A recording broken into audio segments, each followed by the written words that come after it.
ওম কৃষ্ণায় বাসুদেবায় গোবিন্দায় নমো নমঃ।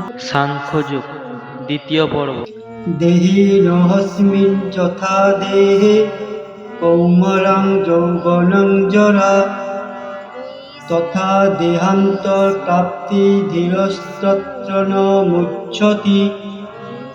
দেহি আত্মার দেহ যেভাবে কৌমার যৌবন ও জরার মাধ্যমে রূপ পরিবর্তন করে চলে, মৃত্যুকালে তেমনি ওই আত্মা এক দেহ থেকে অন্য আরেকটি দেহে স্থানান্তরিত হয়। ধীর ব্যক্তিরা কখনো এই ধরনের পরিবর্তনের মুহ্যমান হন না। যেহেতু প্রতিটি জীবই স্বতন্ত্র আত্মা, তাই প্রতি মুহূর্তে প্রত্যেকের দেহ পরিবর্তন হচ্ছে, কখনো শিশুরূপে, কখনো যুবক রূপে, কখনো বৃদ্ধ রূপে। কিন্তু জীবের প্রকৃত সত্তা আত্মার কোনো পরিবর্তন হয় না। মৃত্যুর সময় এই আত্মা দেহ ত্যাগ করে অন্য আরেকটি দেহ ধারণ করে। মৃত্যুর পর জড় অথবা চিন্ময় যে কোনো একটি দেহপ্রাপ্ত হওয়া যখন অবশ্যম্ভাবী, তখন ভীষ্ম, দ্রোণাচার্য আদি আত্মীয় স্বজনদের জন্য চিন্তিত অর্জুনের পক্ষে শোক করা নিতান্তই নিরর্থক ছিল। বরং তাদের মৃত্যুতে তার আনন্দিত হওয়া উচিত ছিল, কেননা তারা তাদের জরাগ্রস্ত বৃদ্ধ দেহত্যাগ করে নূতন দেহপ্রাপ্ত হবেন এবং নবশক্তি লাভ করবেন। জীবদ্দশায় কর্মের ফল অনুসারে জীব নূতন দেহপ্রাপ্ত হয় এবং নানা রকম সুখ ও দুঃখ ভোগ করে থাকে। তাই ভীষ্ম ও দ্রোণের মতো মহাত্মারা দেহত্যাগের পর অবশ্যই চিন্ময় দেহ লাভ করবেন, অথবা অন্তত পক্ষে স্বর্গলোকে দিব্যদেহ প্রাপ্ত হয়ে উন্নততর সুখ ভোগ করবেন। সুতরাং কোনো পরিস্থিতিতেই শোক করার কোনো কারণ নেই। যে মানুষ জীবাত্ম পরমাত্মার স্বরূপ এবং পরা ও অপরা উভয় প্রকৃতি সম্পর্কে সম্পূর্ণভাবে অবগত, তাকে বলা হয় ধীর। এই প্রকার মানুষ জড়দেহের পরিবর্তনের জন্য কখনো কোনো শোক করেন না। মাত্রা স্পর্শাস্ত কন্তেয় শীতোষ্ণ সুখ দুঃখদা আগমা পাইনহ নিত্যাস্তাং স্থিতি খস্য ভারত। হে কুন্তেয়, ইন্দ্রিয়ের সঙ্গে বিষয়ের সংযোগের ফলে অনিত্য সুখ ও দুঃখের অনুভূত হয়। সেগুলি ঠিক যেমন শীত ও গ্রীষ্ম ঋতুর গমনাগমনের মতো। হে ভারত, সেই ইন্দ্রিয়জাত অনুভূতির দ্বারা প্রভাবিত না হয়ে সেগুলি সহ্য করার চেষ্টা করো। যথাযথভাবে কর্তব্য সম্পাদন করতে হলে সুখ ও দুঃখের ক্ষণস্থায়ী গমনাগমনের প্রতি সহনশীল হওয়ার শিক্ষা লাভ করতে হয়। বৈদিক রীতি অনুসারে ভোরবেলা স্নান করা উচিত, এমনকি মাঘ মাসেও। সেই সময় খুবই ঠান্ডা থাকে, কিন্তু তা সত্ত্বেও যে শাস্ত্রের অনুশাসন মেনে চলে সে স্নান করতে ইতস্তত করে না। তেমনি গ্রীষ্মকালে প্রচণ্ড গরমের সময়েও গৃহিণীরা রান্না করে থেকে বিরত থাকে না। আবহাওয়াজনিত অসুবিধা সত্ত্বেও মানুষকে তার কর্ম সম্পাদন করতেই হয়। যেমন যুদ্ধ করাটা ক্ষত্রিয়ের ধর্ম, এবং তাকে যদি কোনো বন্ধু বা আত্মীয়ের সঙ্গে যুদ্ধ করতে হয়, তবুও তার কর্তব্য কর্ম থেকে বিচ্যুত হওয়া উচিত নয়। জ্ঞানের স্তরে উন্নীত হতে হলে ধর্মীয় রীতিনীতির শাস্ত্র নির্ধারিত অনুশাসন মেনে চলতে হয়, কেননা জ্ঞান এবং ভক্তির ফলেই কেবল মায়ার কবল থেকে মুক্তি লাভ করা যায়। তে ভাব না ভাব বিত্ততে শত উভয়োরপি দৃষ্ট হন্তস্তনয়স্তত্ত্বদর্শিভি। তত্ত্বদ্রষ্টাগণ সিদ্ধান্ত করেছেন যে অনিত্য জড়বস্তুর স্থায়িত্ব নেই এবং নিত্য বস্তুর কখনো বিনাশ হয় না। তারা উভয়ের প্রকৃতি সম্বন্ধে অবগত হয়ে এই সিদ্ধান্তে উপনীত হয়েছেন। পরিবর্তনশীল দেহের কোনো স্থায়িত্ব নেই। আধুনিক চিকিৎসা বিজ্ঞানেও প্রতিপন্ন করে যে বিভিন্ন জীবকোষের ক্রিয়া ও প্রতিক্রিয়ার ফলে প্রতি মুহূর্তে জীবদেহের পরিবর্তন হচ্ছে, আর তাই দেহ বিকশিত হয় এবং অবশেষে বৃদ্ধ অবস্থায় উপনীত হয়। কিন্তু দেহ ও মনের সব রকম পরিবর্তন হওয়া সত্ত্বেও আত্মা নিরন্তর অপরিবর্তিত থাকে। জড় দেহ ও সনাতন আত্মার এটি হচ্ছে পার্থক্য। অজ্ঞানের দ্বারা মোহাচ্ছন্ন বদ্ধ জীবের প্রতি ভগবানের এটি প্রথম উপদেশ। জীব ভগবানের অবিচ্ছেদ্য অংশ, তাই সে ভগবানের নিত্য দাস। এই জ্ঞান উপলব্ধি করা হলেই অজ্ঞানতার আবরণ উন্মোচিত হয় এবং তখন ভগবানের সঙ্গে জীবের উপাস্য আর উপাসকের সম্পর্কের পুনঃপ্রতিষ্ঠা হয়ে থাকে। তদ্বিদ্ধি যেন সর্বমিদং তমম বিনাশং ব্যয়স্য ন কশ্চিৎ কর্তুমর্হতি। যা সমগ্র দেহে পরিব্যাপ্ত হয়ে রয়েছে তাকে তুমি অবিনাশী বলে জানবে। সেই অব্যয় আত্মাকে কেউ বিনাশ করতে সক্ষম নয়। এই শ্লোকে আরও স্পষ্টভাবে সমগ্র দেহে ব্যক্ত আত্মার প্রকৃত স্বরূপ ব্যাখ্যা করা হয়েছে। যে কেউ হৃদয়ঙ্গম করতে পারে যে সমগ্র দেহ জুড়ে কী বিস্তৃত রয়েছে সেটি চেতনা। প্রত্যেকেই তার দেহের সুখ ও বেদনা সম্বন্ধে আংশিকভাবে বা সামগ্রিকভাবে সচেতন। চেতনার এই বিস্তার প্রত্যেকের নিজের দেহের মধ্যেই সীমাবদ্ধ। একজনের দেহের সুখ দুঃখের অনুভূতি অন্য আরেকজনের কাছে অজ্ঞাত। তাই ভিন্ন ভিন্ন দেহ বিভিন্ন স্বতন্ত্র আত্মার মূর্ত রূপ এবং স্বতন্ত্র চেতনার মাধ্যমে আত্মার উপলব্ধির লক্ষণ স্পষ্ট হয়। এই আত্মার আয়তন কেশাগ্রের 10 সহস্রভাগের 1 ভাগের সমান বলে বর্ণনা করা হয়েছে। সুতরাং স্বতন্ত্র জীবাত্মা একটি চিৎকণা, যার আয়তন পরমাণুর থেকে অনেক ছোট, এবং এই জীবাত্মা বা চিৎকণা সংখ্যাতীত।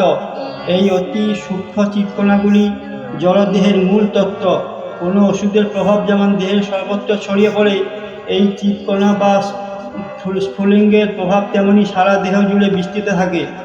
আত্মার এই প্রবাহ চেতনারূপে সমগ্র দেহে অনুভূত হয় এবং সেটি আত্মার উপস্থিতির প্রমাণ। এনং ব্যক্তি হন্তারং যশ্চৈনং মন্যতে হতং উভৌ তৌ ন বিজানীত ন্যায়ং হন্তি ন হন্যতে। যিনি জীবাত্মাকে হন্তা বলে মনে করেন কিংবা যিনি একে নিহত বলে ভাবেন, উভয়ই প্রকৃত জ্ঞানী নন। কারণ আত্মা কাউকে হত্যা করে না এবং কারো দ্বারা নিহত হন না। যখন কোনো দেহধারী জীব মারাত্মক অস্ত্রের দ্বারা আঘাতপ্রাপ্ত হয়, তখন জানতে হবে দেহস্থিত আত্মার মৃত্যু হয় না। আত্মা এত সূক্ষ্ম, কোনো জাগতিক অস্ত্রের দ্বারা তাকে হত্যা করা সম্ভব নয়। তাছাড়া আত্মা চিন্ময় হবার ফলে তার বিনাশ হয় না। যার মৃত্যু হয় অথবা মৃত্যু হয়েছে বলে মনে হয়, তাহা হচ্ছে কেবল জড় দেহটি। অবশ্য এর মাধ্যমে দেহকে হত্যা করার জন্য উৎসাহিত করা হচ্ছে না। বেদে নির্দেশ দেওয়া হয়েছে, কোনো জীবের প্রতি হিংসা করো না। আবার আত্মা নিহত হয় না, এই বিচারের মাধ্যমে পশুকে হত্যা করাও উৎসাহিত করা হচ্ছে না। বিনা কারণে অন্যায়ভাবে কারো দেহ হত্যা করা অত্যন্ত গর্হিত এবং রাষ্ট্রবিরোধী। ভগবানের বিধানেও তা শাস্তিযোগ্য। ভগবান অবশ্য অর্জুনকে ধর্মের কারণেই হত্যাকার্যে নিযুক্ত করেছিলেন, হঠকারিতার বশবর্তী হয়ে নয়। ন জায়তে ম্রিয়তে বা কদাচিন ন্যায়ং ভুক্তা ভাবিতা বা ন ভূয় অজো নিত্য শাশ্বত হয়ং পুরাণ ন হন্যতে হন্যমানে শরীরে। আত্মার কখনো জন্ম হয় না বা মৃত্যু হয় না। আত্মার কদাচিৎ উৎপত্তি হয় না, হচ্ছে না, আর হবেও না। আত্মা জন্মরহিত, শাশ্বত, নিত্য এবং পুরাতন হলেও চিরনবীন। শরীর নষ্ট হলেও আত্মা কখনো বিনষ্ট হয় না। গুণগতভাবে পরমাত্মা ও তার পরমাণু সদৃশ অংশ জীবাত্মার মধ্যে কোনো পার্থক্য নেই। জড়দেহের মতো আত্মার কোনো পরিবর্তন হয় না। তাই আত্মাকে বলা হয় কূটস্থ, অর্থাৎ তার কোনো পরিবর্তন হয় না। জড়দেহে 6 রকমের পরিবর্তন হয়। মাতৃগর্ভে তার জন্ম হয়, তার বৃদ্ধি হয়, সে কিছুকালের জন্য স্থায়ী হয়, তা কিছু ফল প্রসব করে, ক্রমক্রমে তা ক্ষয়প্রাপ্ত হয় এবং অবশেষে তার বিনাশ হয়। আত্মার কিন্তু এরকম কোনো পরিবর্তনই হয় না। আত্মার জন্ম হয় না, কিন্তু যেহেতু সে জড় দেহ ধারণ করে, তাই সেই দেহটির জন্ম হয়। যেখানে আত্মার জন্ম হয় না এবং আত্মার মৃত্যু হয় না। যার জন্ম হয় তার মৃত্যু অবধারিত। আর যেহেতু আত্মার কোনো জন্ম হয় না, তাই তার অতীত, বর্তমান বা ভবিষ্যৎ বলে কিছুই নেই। সে নিত্য, শাশ্বত, পুরাতন, অর্থাৎ কবে যে তার উদ্ভব হয়েছিল তার কোনো ইতিহাস নেই। দেহাত্মবুদ্ধির দ্বারা প্রভাবিত হয়ে আমরা আত্মার জন্ম ইতিহাস প্রভৃতির অনুসন্ধান করে থাকি। দেহের মতো আত্মা কখনো জরাগ্রস্ত হয় না। তাই তথাকথিত বৃদ্ধ মানুষও শৈশব অথবা যৌবনের উদ্দাম অনুভব করে। দেহের পরিবর্তন আত্মাকে প্রভাবিত করে না। বৃক্ষ বা জড় জাগতিক অন্য কিছুর মতো আত্মার কখনো ক্ষয় হয় না। আত্মা কোনো কিছু উৎপাদনও করে না। দেহজাত সন্তানেরাও প্রকৃতপক্ষে ভিন্ন ভিন্ন আত্মা। একটি দেহ থেকে উদ্ভূত হওয়ার ফলে তাদের কোনো বিশেষ একজন মানুষের সন্তান বলে মনে হয়। আত্মার উপস্থিতির ফলে দেহের বৃদ্ধি হয়, কিন্তু আত্মার কখনো বৃদ্ধি বা কোনো রকম পরিবর্তন হয় না। তাই দেহের যে 6 রকমের পরিবর্তন হয়, আত্মা তার প্রভাব থেকে মুক্ত। আত্মা পূর্ণ জ্ঞানময় অথবা সর্বদাই পূর্ণ চেতন, তাই চেতনাই আত্মার লক্ষণ। এমনকি আত্মাকে হৃদয়ের মধ্যে দেখা না গেলেও চেতনার প্রকাশের মধ্য দিয়ে তার উপস্থিতি অনুভব করা যায়। বেদা বিনাশিনং নিত্যং ইনং জম্ভয়ম কথং স পুরুষ পার্থ কং ঘাতয়তি হন্তিকম। হে পার্থ, যিনি এই আত্মাকে অবিনাশী, শাশ্বত, জন্মরহিত ও অক্ষয় বলে জানেন, তিনি কিভাবে কাউকে হত্যা করতে পারেন বা হত্যা করার কারণ হতে পারেন? সব কিছুরই যথার্থ উপযোগিতা আছে, এবং যিনি পূর্ণ জ্ঞান সম্পন্ন, তিনি জানেন কোন জিনিস কোথায় এবং কিভাবে প্রয়োগ করলে তার পূর্ণ সদ্ব্যবহার করা হবে। তেমনি হিংসারও যথার্থ উপযোগিতা আছে, এবং যিনি যথার্থ জ্ঞানী, তিনি জানেন কিভাবে হিংসার প্রয়োগ করতে হয়। বিচারক যখন আসামিকে খুনের জন্য দোষী সাব্যস্ত করে প্রাণদণ্ড দেন, তখন হিংসাত্মক কাজ করেছেন বলে বিচারককে কেউ অভিযুক্ত করে না, কেননা তিনি বিচারের নীতি অনুযায়ী দণ্ড দেন। মানব সমাজের শ্রেষ্ঠ শাস্ত্র মনু সংহিতাতে খুনিকে প্রাণদণ্ডে দণ্ডিত করার নির্দেশ দেওয়া হয়েছে, যাতে এই মহাপাপের জন্য পরবর্তী জীবনে তাকে আর ফল ভোগ করতে না হয়। তাই রাজা যখন খুনিকে প্রাণদণ্ডে দণ্ডিত করেন, তখন তা তার মঙ্গলের জন্যই করেন। তেমনি শ্রীকৃষ্ণ যখন যুদ্ধ করার আদেশ দিচ্ছেন, তখন বুঝতে হবে চরম বিচারের জন্যই তিনি এই হিংসার বিধান করেছেন। তাই অর্জুনের কর্তব্য হচ্ছে ভগবানের নির্দেশ পালন করা।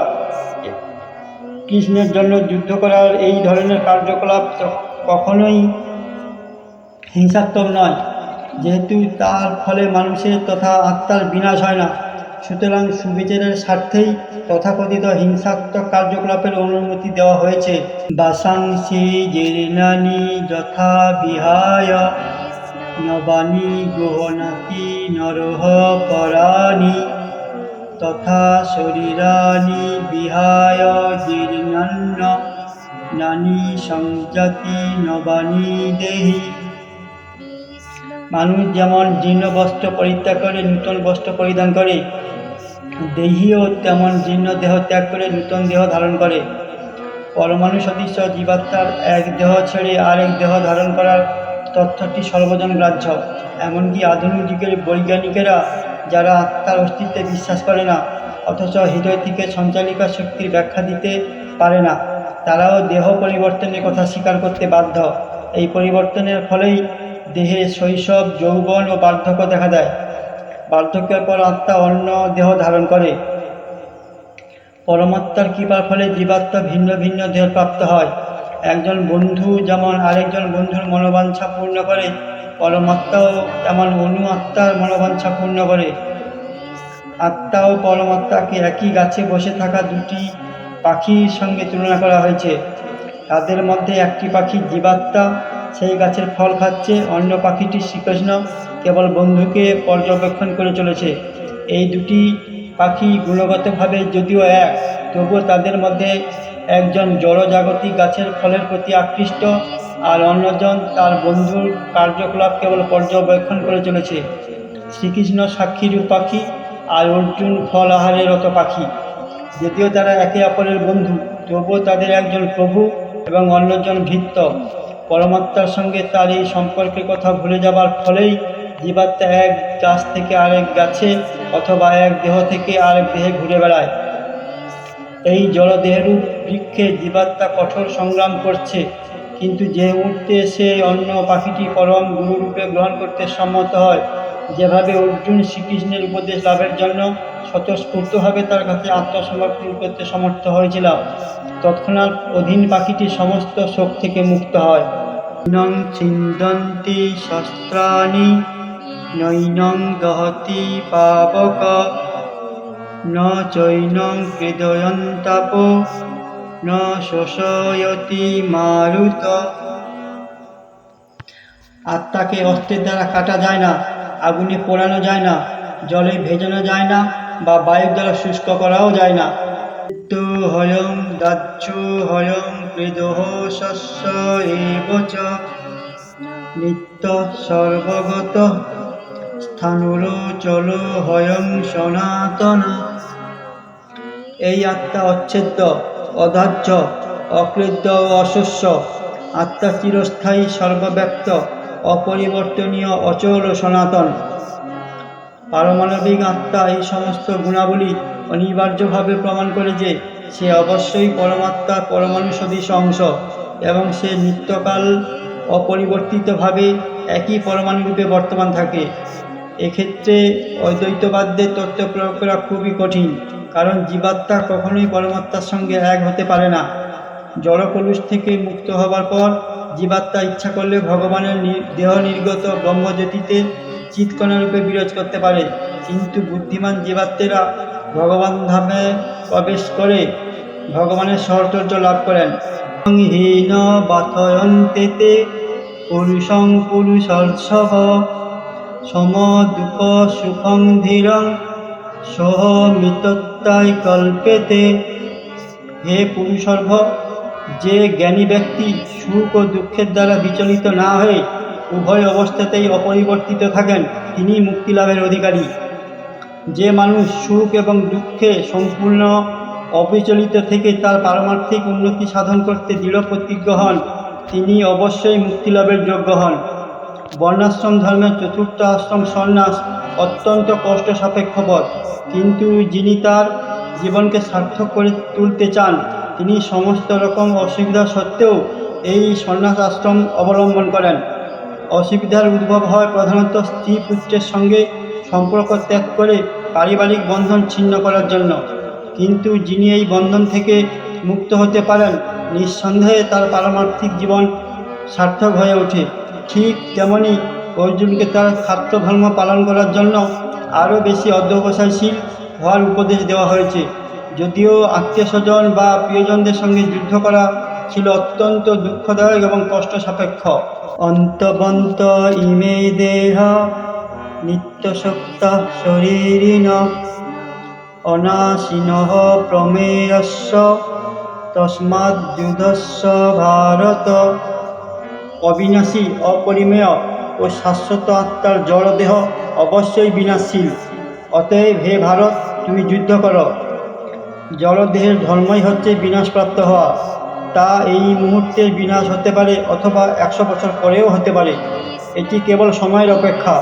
অনির্দিষ্ট কাল পর্যন্ত দেহটিকে টিকে রাখার কোনো সুযোগ নেই, কিন্তু আত্মা এত সূক্ষ্ম যে তাকে কোনো শত্রুই দেখতে পায় না। হত্যা করা তো দূরের কথা, আত্মা এত সূক্ষ্ম যে তার পরিমাপ করাও অসম্ভব। সুতরাং উভয় বিচারেই পরিপ্রেক্ষিতে অনুশোচনার কোনো কারণ থাকতে পারে না, কারণ কোনো অবস্থাতেই আত্মাকে হত্যা করা যাবে না, আর জড় দেহটিও কোনোভাবেই অনির্দিষ্টকালের জন্য রক্ষা করা যাবে না অথবা চিরকালের জন্য বাঁচিয়ে রাখা যাবে না। কর্ম অনুসারে সমগ্র আত্মার ক্ষুদ্রাতি ক্ষুদ্র অংশ জীবাত্মা জড়দেহ প্রাপ্ত হয়। সেই জন্যেই ধর্মীয় রীতিনীতি পালন করা উচিত। বেদান্ত সূত্র আত্মাকে আলোক বলে বিবেচনা করা হয়েছে, কারণ সে হচ্ছে পরম আলোকের অংশ। সূর্যের আলোক যেমন সমস্ত ব্রহ্মাকে প্রতিপালন করে, তেমনি আত্মার আলোকও জড়দেহকে প্রতিপালিত করে। যে মুহূর্তে আত্মা তার দেহটি পরিত্যাগ করে তখন থেকেই সে দেহটি পচতে শুরু করে। তাই দেহকে প্রতিপালন করে আত্মাই, দেহের কোনো গুরুত্ব নেই। ভগবান শ্রীকৃষ্ণ অর্জুনকে উপদেশ দিয়েছিলেন, জড় দেহাত্ম বুদ্ধির কারণে ধর্মীয় উদ্দেশ্য পরিহার না করে যুদ্ধ করতে। আমার এই ভগবদ্গীতার মহাজ্ঞান প্রচার ও প্রসারে যদি কোনো ভুল হয়ে থাকে, আমার এই অনিচ্ছাকৃত ভুলের জন্য আমি ভগবত ভক্তদের কাছে ক্ষমা প্রার্থী। আমি রাকেশ কুমার বিদায় নিচ্ছি। দেখা হচ্ছে পরের ভিডিওতে। জয় শ্রীকৃষ্ণ।